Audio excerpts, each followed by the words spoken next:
hope it gets better for you. So welcome to another Friday Night Live Q&A, where we talk about aquarium keeping and all the philosophies, ways to do it, because there's so many ways to keep aquariums these days with the natural method, filters, high tech, low tech, no tech, all that stuff.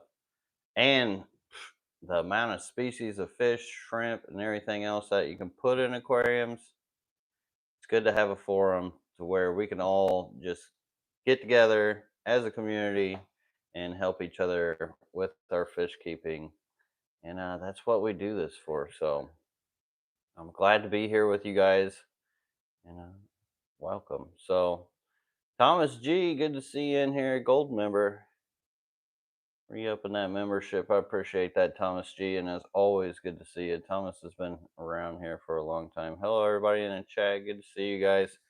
So some of you guys may have realized I was not here last Friday, and I have a good reason for that. I was actually in the midst of designing and building this like triple paludarium system that I'm working on. It's not real big, but it's kind of neat. It took time, but I was just so in depth into getting that done that I didn't want to break away from it because I knew if I broke away from it, it could have been days later until I got back into it. So for me, it was nice to actually be into a project and stay into that project.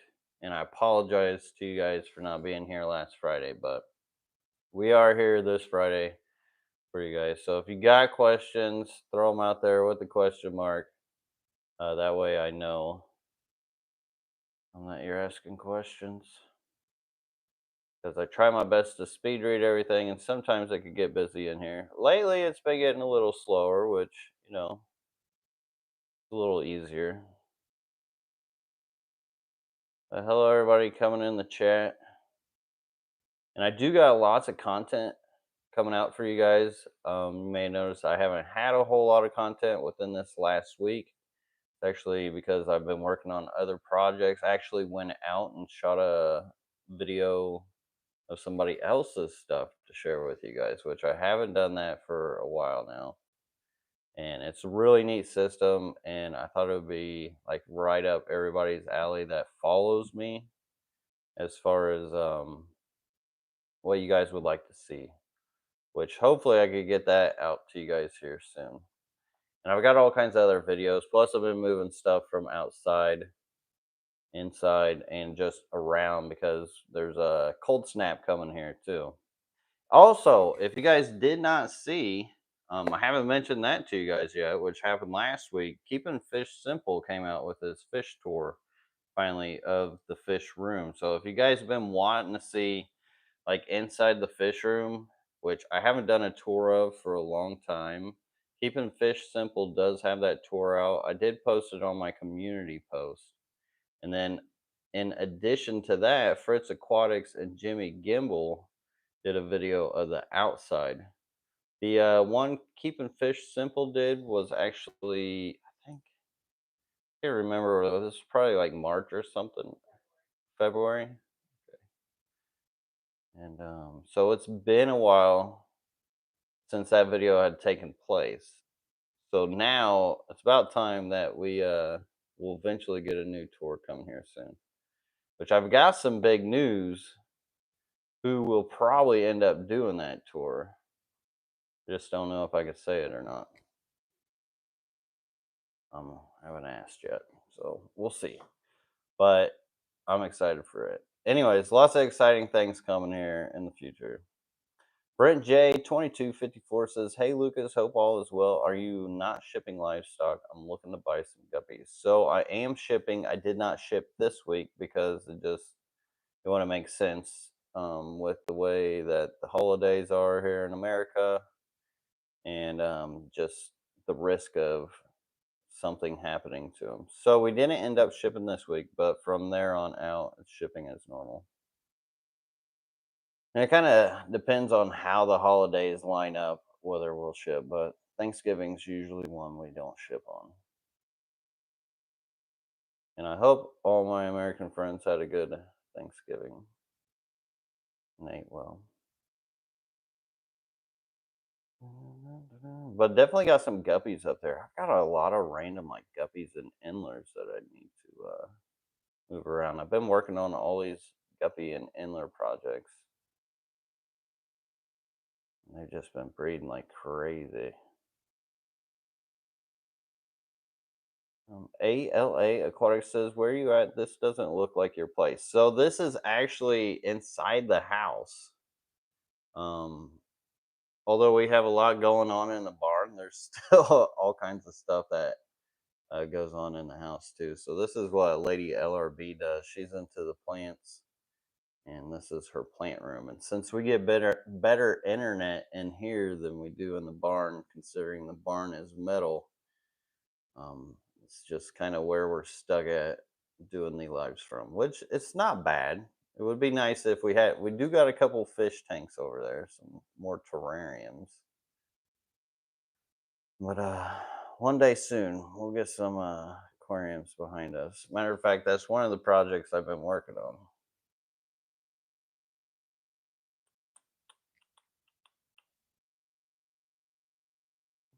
ALA Aquatic says, "Wow, don't ever see inside the house. Oh, pretty cool. More into houseplants." Actually, I'm hardly into the houseplants. I mean, I think they're cool as far as like the species, the knowledge about them. I'm not that vast, and that's more of a Lady LRB department. Considering I put all my focus and attention towards the fish and aquariums, it's hard for me to get into all this. And there's actually a ton of aquariums in here. There's quite a bit of aquariums. Let's see. I think 9. Let me see. There's at least over 20 some aquariums inside the house. And that's not counting all the small containers we have.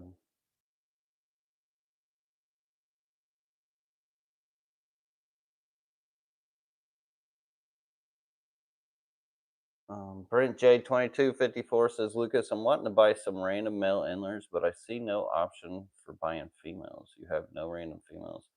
I should. I don't know why you're seeing the not seeing them, but there should be some random females up there. There's definitely a lot of cool random male endlers. Like some of these genetics are getting wild. Matter of fact, I wish I had the time to actually grab a lot of these endlers and take pictures of a lot of the different ones, which I may end up doing.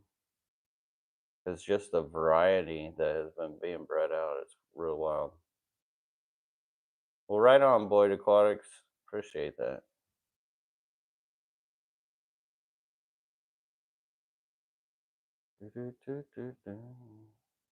Sharp Wire says, "Hey Lucas, think a single female betta would be okay in a 3-gallon, or should I add a second or third?" You know, all fish are different. How that fish is raised up and what that fish knows plays a big role in it. So if it's used to being in a more social tank and it seems like a more social fish when you get it, then maybe it would be good to add a second. I don't know about a third because that's quite a bit for 3 gallons. And some people would be like, no, no, no, 10-gallon minimum, whatever. But if you actually see where these fish are raised up in, 3 gallons a big space for them. And I have kept them in bigger tanks too. They do kind of like bigger tanks, but as far as if it's better for them or not, I don't know. Because I've seen them live just as long in both.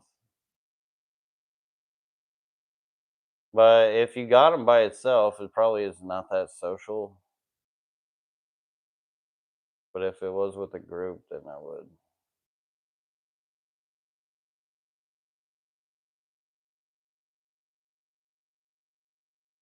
Alright. ALA Aquatic says, "Any tips for someone who is new to YouTube to grow your subscriber base? Like your subscriber base or my subscriber base?" But if you mean your subscriber base, the best thing to do is like not what I do. So probably make fancier videos. Fancier videos always hit better. Anytime you can just, it's about gaining that interest, what people are into, what they want to see. Um, Content is always around, but it's also how you tell the story and present it that goes a long way. And then sometimes it's good just to keep your community updated. So there's a lot of different ways you can um, like plan out your content. Not all content will be the same, so keep that in mind. Just stay authentic and original, and be yourself. JP Jeffrey says, I have 8 of your orange king yamas and a 60 breeder with 6 plecos and a few mystery snows. I have about 6 of those Brillo pad style spawning mops in the tank. No eggs for weeks now. Thanks. Do you know what your lighting cycle is? How long your lighting cycle is? As far as the Brillo pilot or the Brillo pad style spawning mops, I have never actually personally used that style, but a lot of people do recommend it and swear by it. Matter of fact, I've been kind of wanting to try it.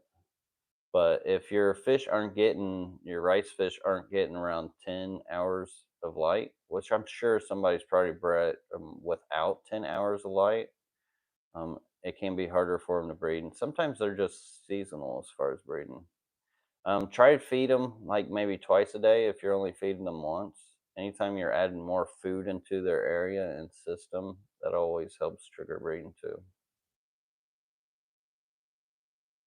The 186 element says favorite aquarium size. As far as a favorite aquarium size, if I was stuck with a smaller tank, it would be like a 40-gallon breeder, but anything above that, like bigger the better, all day.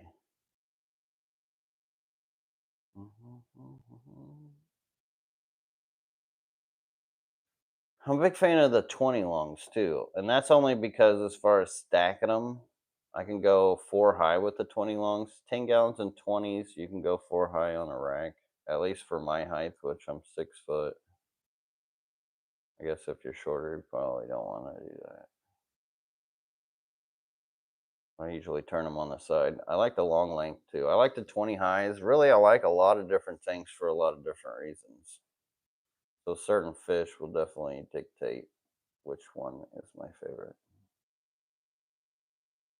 MK Aquatics says, what's a good community fish that will eat Endler fry in a 29-gallon planer aquarium? 300 TDS, temperature is 75 to 77 degrees.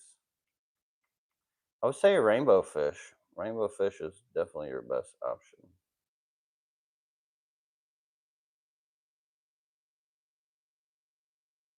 Maybe a gourami. I don't know if gouramis eat fried. Do you guys know? Also, see, that's the thing too about this Friday Night Live. If I don't know something, or if we want to expand on things, because it's one thing for me to say something, but to get a consensus from the audience is always great too. Because I haven't really used a whole lot of fish for that purpose, but I can understand why you would want it because guppies and endlers will breed like crazy, and anything to control them sometimes helps. Andrew Goldfish says, have you ever had a 30-gallon tank? I have. I've had lots of them. Absolutely love the 29-gallon. Or are you talking an actual 30-gallon or actual like 29-gallon? Oh my gosh, I didn't realize how much battery I don't have. Womp, womp, womp. Oh.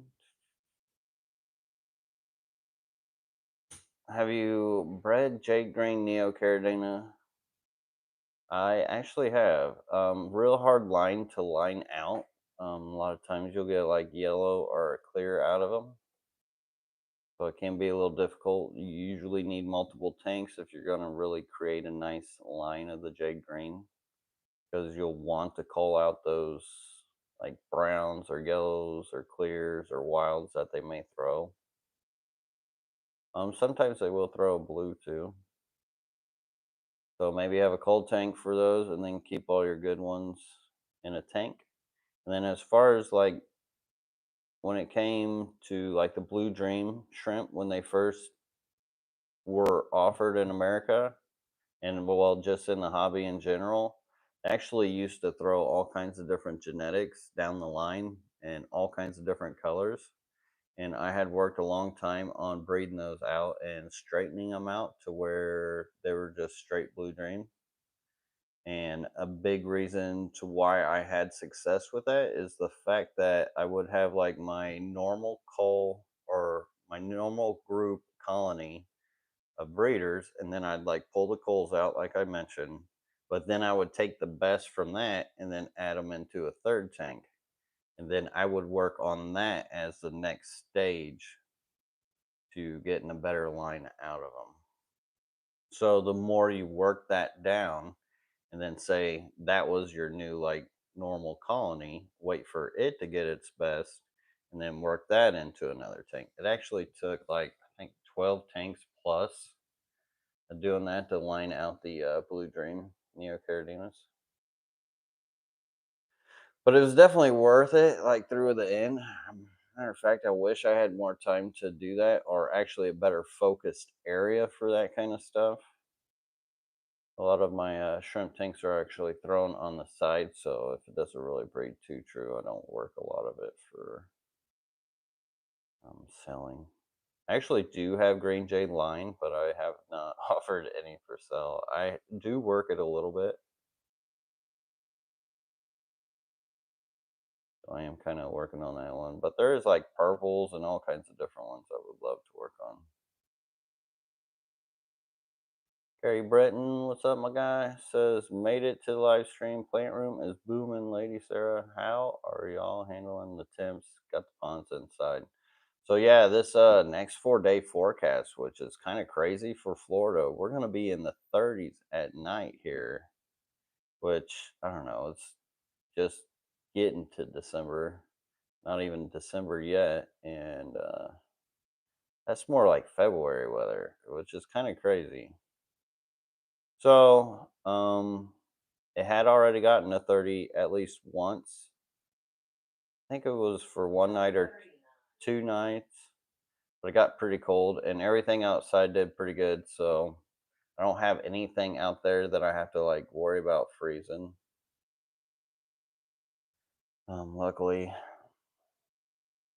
and I was actually out there working today, even though it was raining and pretty cold.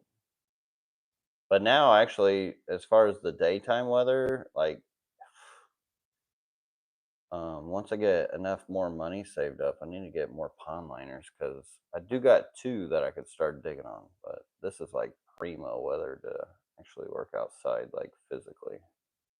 I have to sweat all day, all day. Although that would probably be good for me. Andrew Goldfish says my 30-gallon is 3 foot long and 1 foot tall and 1 foot wide. I have a blue eyes, rainbows, and cherry shrimp in it. Oh, that's cool. Yeah, no, I've never kept one like that. Sounds like a neat layout. So it's like a really long 10-gallon. It's like a 20-gallon long, but just a little longer. I thought those were like a 33-gallon. I know they made 33 gallons like that at one point too. MK Aquatics says, I'm working on my Blue Dream like right now. 12 tanks, yikes. Well, yeah, that was like different though. Like the Blue Dreams now, as far as the quality of lineage, a lot of my shrimp have gone out and around.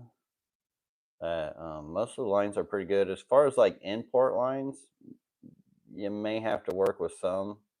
But if you want a line that you don't have to really work with, hit me up because my Blue Dreams are solid. Christina Morris says, Lucas Mollies, hey, I didn't see how your red tail mollies are doing. Did you bring any inside for the winter? So I've got a ton of them brought in. There's still some out there. I'm gonna see how they do over winter. So far, doing pretty good. I didn't leave many out there. Matter of fact, they've already actually bred since I pulled them. Um, and as far as the red tail males, there was only like so many red tail males.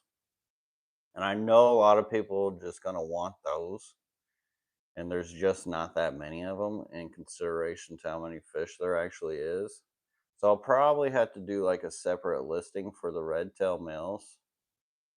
And it might have to be a little upcharge on those for the ones I even want to get rid of. So I'm going to want to hold on to some of those myself as well. But I will definitely also make another listing for the ones that don't have red tails, so you can still get the Dalmatian Molly, but then you still have the lineage and the potential for that red tail. So that was actually one thing I've been trying to do in the last 2 days, but just haven't had time to do because it's just been like that constant one thing after another. And matter of fact, it's been a lot of work, and like I love what I do, but there is a lot I have to do, and that is definitely one of them. Hopefully, I could get them on there tonight, but definitely by the end of the weekend, they will be on the website. No ifs, ands, or buts. I've got like I just got to get the photos. That's my biggest problem. Which I've got footage of them. Just got to take the photos from it, then put up the listing and all that. Then I got to price match them. I don't know. Nobody even offers them on the website or on the internet that I have found for these type because they actually have a certain name, the Chinopes. That is more of a wild type. So I don't know what the price is going to be at. Antro Demas 71 says I hate winter and cold weather in general, dude. I know, me too. That's why I moved to Florida. Andrew Goldfish says no sympathy for you Floridians. Indianapolis highs are in the 30s. I know. Like, who am I talking to, right? Spoiled. I'm spoiled. But that's the whole reason why I moved down here. The fact that I could still keep fish outside, that's crazy. I did look the other day, and up there in Indianapolis, you guys were warmer one morning than we were down here, which was really weird.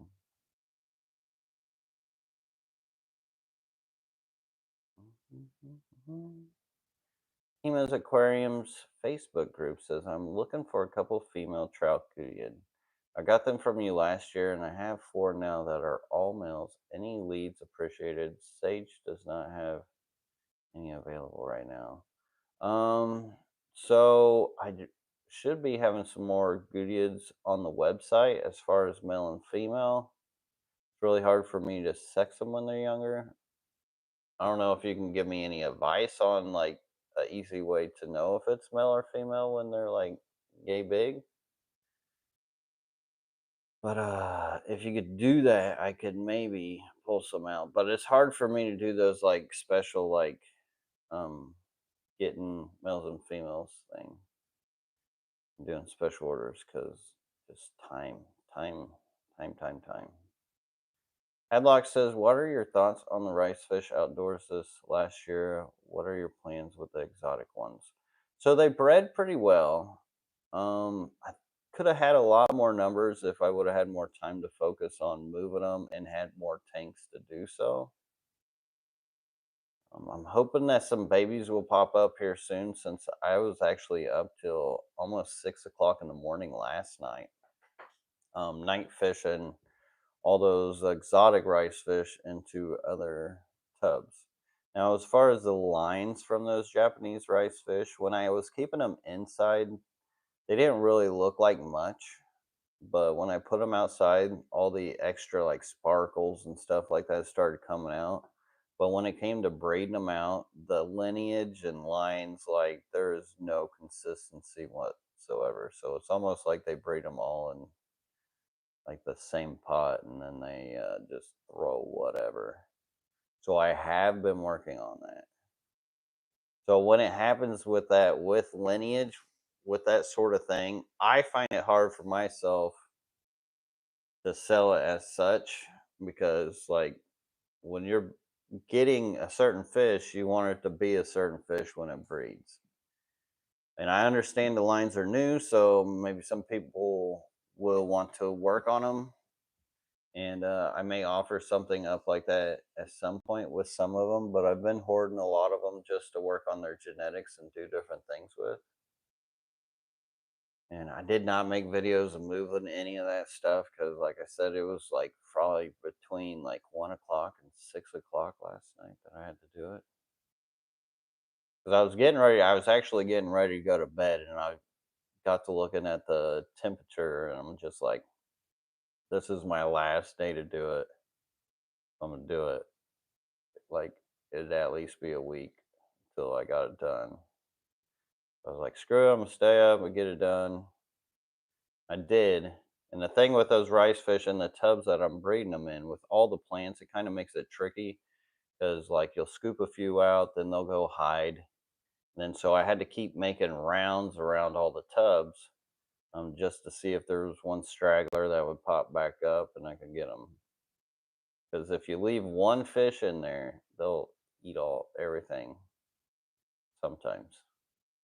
I think with the colder weather too, their metabolism's going to be a little slower too. So maybe they actually tend to breed a lot better when it's like late winter, spring, and actually colder. Because in the summer, their metabolism is so high, they're going to eat whatever fry come up if they can. And sometimes the fry will get lucky and not get eaten, but often, very often, they would still predate. Unless it's just a big enough water space and enough coverage for them. But I only really found like the community breeding to happen towards that late winter, early spring. Carrie Britton says one Asian importer offers green venom. They are a lime green, whole body as a neocaridina. New line thoughts. Interesting. Very interesting. Is that like a more like a highlighter green, like a lime green? I know I got some shrimp like that. It is hard to keep that color on them, but without like knowing the actual breeder and how it really sets in the tank, because it's easy to call something like green venom, but like when you actually get like 10 of them, does it look like that? Are they going to breed like that? Or did they just pull it out of a massive pool of so many shrimp breeding together? Because a lot of times that's what those overseas will do. They'll just grab whatever comes out of all the whole pool.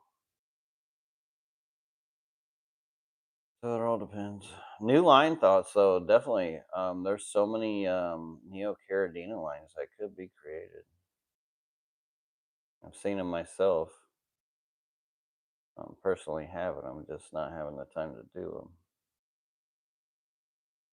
them. Christina Morris, send us a email and we can get that together for you. I was going to do pairs, but I can do a trio with you. So LRB Aquatics at gmail.orders. Brent J 2254 says, Lucas, do you think guppies will breed in 4 to 6 GH and 2 kh water? I have soft water in North Carolina. You can add a little aquarium salt. That should help out with that softer water. Yeah, it should help get them breeding. But yeah, that's pretty soft in. Yeah, might not get a whole lot of breeding out of them. So you'll want some remineralization or aquarium salt. Andrew Goldfish says, is there such a thing as too many cherry shrimp?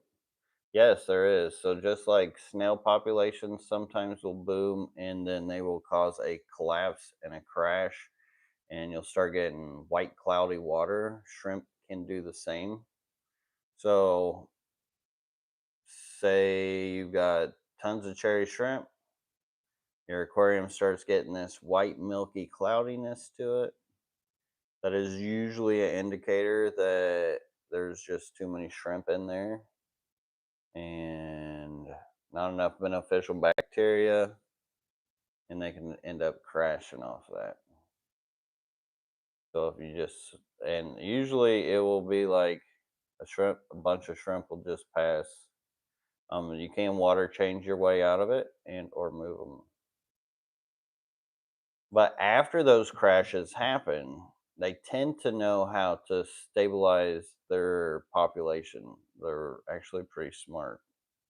Um, I've had it happen into my fish room with colonies before, and usually once they do it once, they don't ever do it again. I've got like quite a few tanks just absolutely just filled like crazy full of shrimp. Antro Demas 71 says guppies breed in pretty much everything. They do, but in softer tanks, and I've learned it myself, it's a little harder to get numbers out of them. Another thing too, if you do want to get numbers out of them and get them breeding more, if you're only feeding them once a day and it's later towards the day, they'll be more likely to predate any newborn. So it is actually best to feed them earlier in the day, get them satisfied. Then if you can feed them twice, even better towards the end of the night. But I have recently been feeding my whole fish room earlier in the day, and it's actually made a big difference. So I used to actually wait till like midday. That was mostly for myself, but and then I didn't think it really mattered that much. But it has been helping a lot to feed earlier in the day. Glad to hear that, Larry.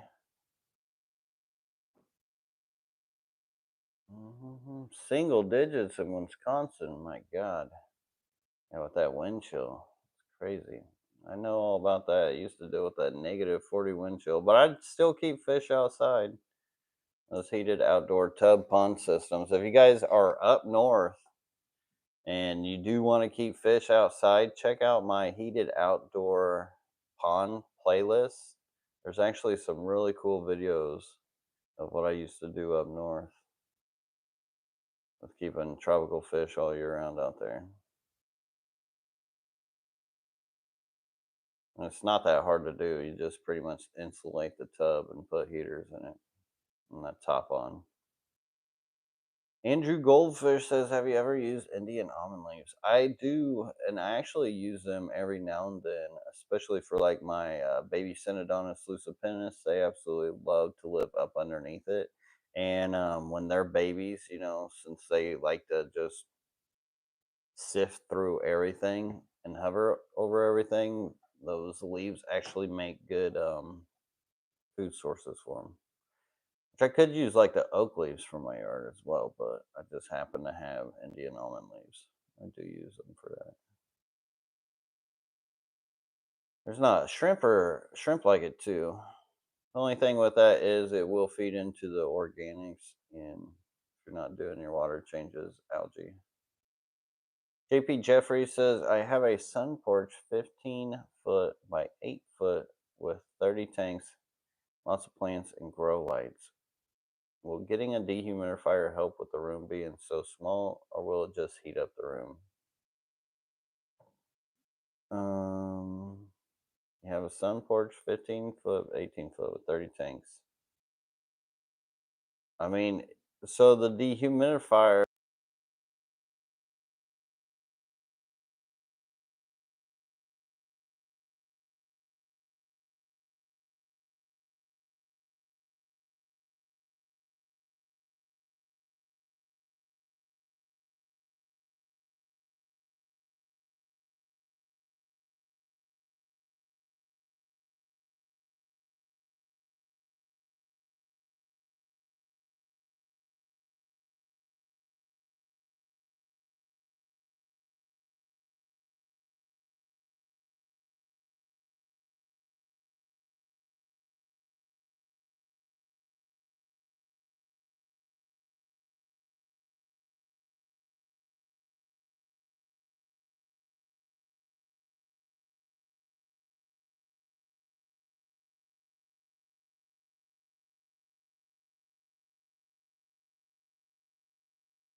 Mic drop. All right, we back.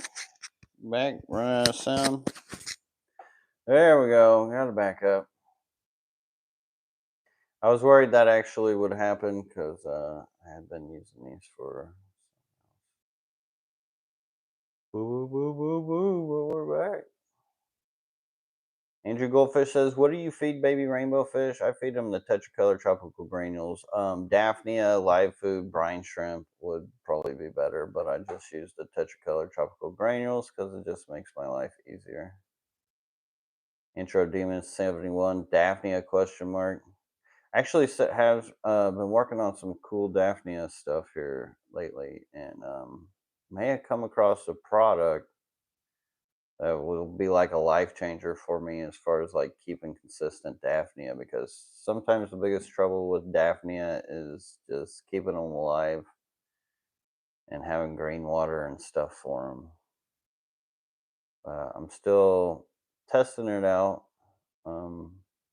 see how the numbers go, and hopefully be sharing that with you guys soon. But I absolutely love Daphnia. Daphnia is like one of the #1 triggers for breeding fish.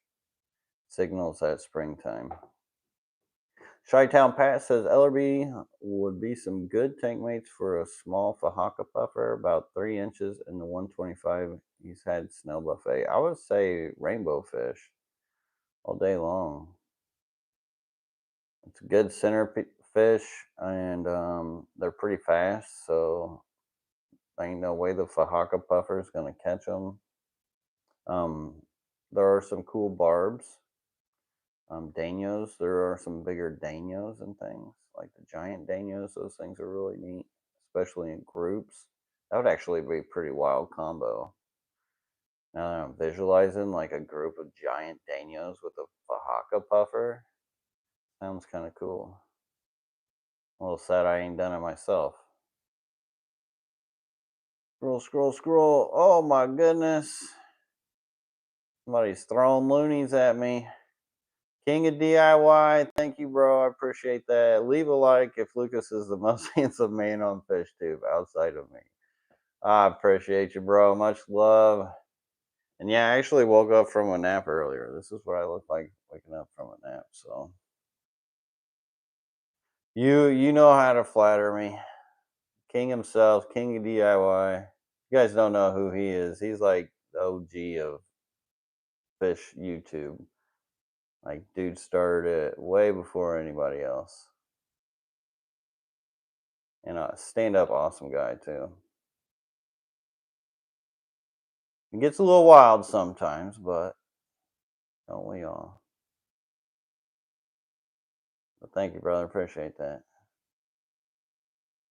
Oh, and can I tell them what'll be happening here in the future? I don't know if I can say that yet. I about did earlier, but I didn't know. I didn't want to mention it. JP Jeffries says, "What did you say about dehumidifiers in a small fish room? We got cut off. Thanks so much." So, as far as dehumidifiers in a small fish room, definitely helpful, especially if you're up north where you got that winter. You get the condensation from the hot and cold, especially being in a sunroom. You're gonna want to have something to take care of that moisture, because if you don't, you'll start growing like mold in the corners and stuff like that. And I also mentioned that if you are trying to heat that room, which was within that question as well, if you put your heaters in your bottom tanks, they will act as radiant heaters, and the heat will actually rise up and it'll warm the room for you. But the counterbalance to that would be having the dehumidifier, because that heat will evaporate that water, causing more humidity and the need for a dehumidifier. Tommy Turner says, "For your Carolina shrimp, do you use RO water at all or any specific substrate?" So it depends on the Carolina species. The B species, they do prefer the active substrate, and also they would do better with RO water. I don't get a whole lot of breeding out of my bees. My tigers, though, they don't care. They absolutely love my well water. Doesn't matter the substrate. But with the bees, they don't like the KH. I'm guessing that it's coming from my water. And that's one of the biggest tricks with the bees is just keeping the KH away from them. But no, I don't use any special RO. I don't have an RO system anymore. I used to have all that. Okay, right on, right on. Aqua Estate says, "Hi Lucas, would you say your no filter setups could be described as wallstead with added rock piles?" Thank you. So the rock piles are more of a safety thing for shrimp. Some fish actually like to breed into them as well. Some fish, like rainbow fish, I don't recommend with rock piles. My no filter, it all goes in with Diane Walstead and what nature does, and she got real scientific with it. If you guys ever seen her book, it can be a little heavy as far as like the breaking down of the science of it all. And that's kind of like what I do here is trying to make it more simple and easier for people to understand.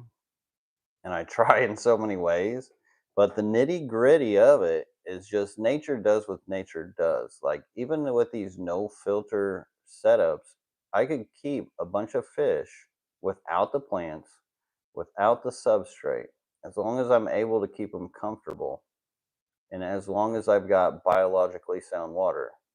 So if you have water that's like completely stripped, it's been treated with chlorine, chloramines. There's not a lot of living essence in it on a microbiology scale.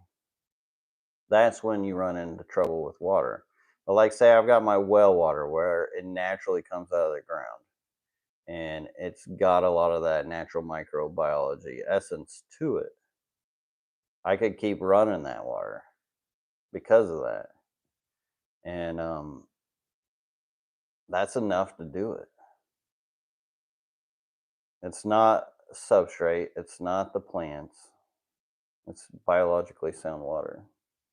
But it all does wrap up with the Wallstead method and all that kind of like inspired me to go that direction, as well as just learning what stuff does outside and the things I've experienced with what happens outside with no filters and all that, and then just brought it inside. And I'll have tanks where I can just throw tons of fish in it and hardly be anything in there. It's just like anything, you want enough space for the fish that you get, regardless of filter or no filter. Now, when you're running a filter, you can overcram things a lot easier into those systems. And then that's when power outages become a problem. And when you're keeping real rare fish, a power outage, when you're just trying to overstock and overstuff a tank, can just be an absolute nightmare. So I tried to take all that out, which don't get me wrong, I can stuff. Like I've got 25 rainbows in a 20-gallon long right now. I've had there was another thing I had like 50 bristlenose plecos in a 20 long. All kinds of different stockings that you would just not think possible. King of DIY with another $5 super chat. If my finger would work, click, click. There we go. Says Lucas and me linking up again in January. I ruined it for you, Bo. Ha. Yeah, so there you go. Cat's out of the bag. I was getting to that after that question, but I like it coming from King of DIY himself. Bro's much better than Bo. I appreciate that.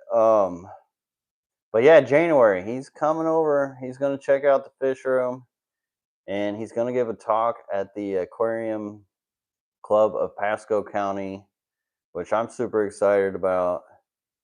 And that's actually going to happen. So just be able to hang out with him, talk fish. And this is kind of a different style than what he's used to. So it should be interesting to hear like his take, what he thinks about it all. Should be really interesting. Because I don't know if you guys have ever seen his tanks. He's got like huge red arowanas. He's got piranhas, big, geophagus. He's actually been doing some really cool stuff with his fish room lately, as far as like combinations of fish he's doing with the size tanks and stuff. Like it's all a dream. I would love to have some of those systems. So yeah, that's the big exciting news. That's gonna happen. He's gonna hopefully do a fish room tour. I don't know. We talked about it. One hasn't been done in a long time of this space, so like I mentioned, keeping fish simple did his like back in what was it, February? So it's almost been a year since we've done an actual fish room barn tour. That's kind of crazy to think about. So I'll have a bit to do cleaning up the tanks before he gets here. Not gonna do a whole lot of cleaning, but at least scrape the windows, make it look somewhat nice. King of DIY with another $10 chat says, I'm coming to tell Lucas everything that's wrong with his tanks, while my wife is his biggest fan. uh, yeah, she's more into like the smaller nano stuff and the shrimp, so it should be a treat for her. And yeah, I'm interested to see what he says about him. I'm getting antsy myself. I know the feeling.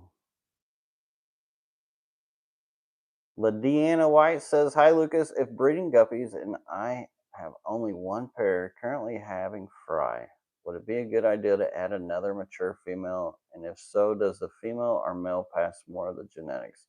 That's actually a good question. I honestly don't. I think the females, in my experience, pass more of the genetic information than the males, because I have tried to like clear females out to where they're not holding any sperm packets, which can take months and months and months to do because they'll hold up to like three packs of male sperm, which can last for at least 3 months plus. And which is really wild to think of, like they just stuff it in their pocket or something. Um,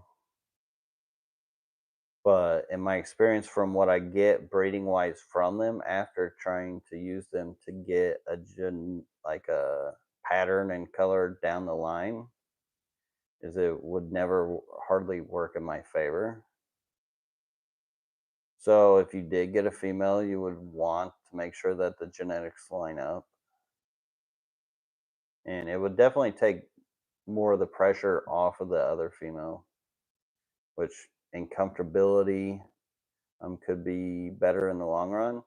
The only thing is when guppies, especially female guppies, get to a certain size, they predate like crazy. Like the biggest female guppies are the meanest guppies that you'll have in the guppy world. Just because they're just big and hungry and just got to feed them more. Deanna White says the pair are yellow galaxy sunset guppies. Yeah, you'll have to try to stay within that line.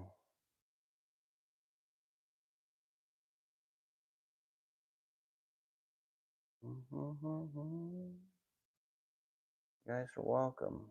You're all welcome.